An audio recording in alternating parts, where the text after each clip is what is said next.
अस्सलाम वालेकुम दोस्तों, फ़नी लतीफ़ों में खुश आमदीद। मरीज़, आपने जो दवाई पर्ची के पीछे लिखी थी वो तो पूरे शहर में कहीं से भी नहीं मिली।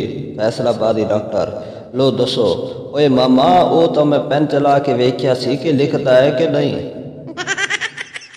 पता नहीं कौन है जो इतनी दुआएं कर रही है, ना किसी और का होने दे रही है और ना खुद मिल रही है।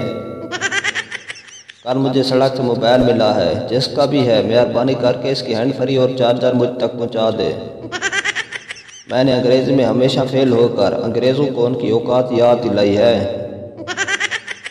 एक मच्छर कहीं जा रहा था, रास्ते में जोर का तूफान आ गया। मच्छर एक एक करके दरख्त के साथ लिपट गया और तूफान टल जाने के बाद पसीना साफ करते हुए बोला, जी आज मैं ना हूँ दांत एक एक कर गया से। मोहब्बत के पहले हफ्ते महबूब का ऐसा ख्याल रखा जाता है जैसे प्राइवेट अस्पताल वाले मरीज का रखते हैं।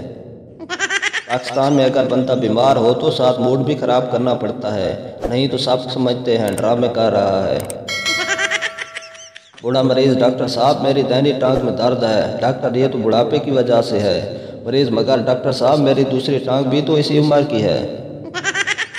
एक दफ़ा मुल्ला नसीरुद्दीन बीमार पड़ गए। शहर के हाकिम ने शाही तबीब को इनके इलाज के लिए भेजा। महीने के बाद तबीब ने कहा, फिक्र की कोई बात नहीं है, आपको बारी का बुखार है, जल्द सेहतयाब हो जाएंगे।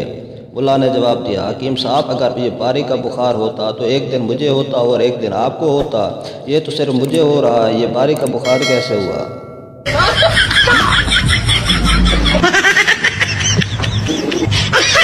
तो वीडियो अच्छी लगी है तो इसे लाइक करें, चैनल को सब्सक्राइब करें। मिलते हैं इंशाल्लाह नेक्स्ट वीडियो में, तब तक के लिए अल्लाह हाफिज़।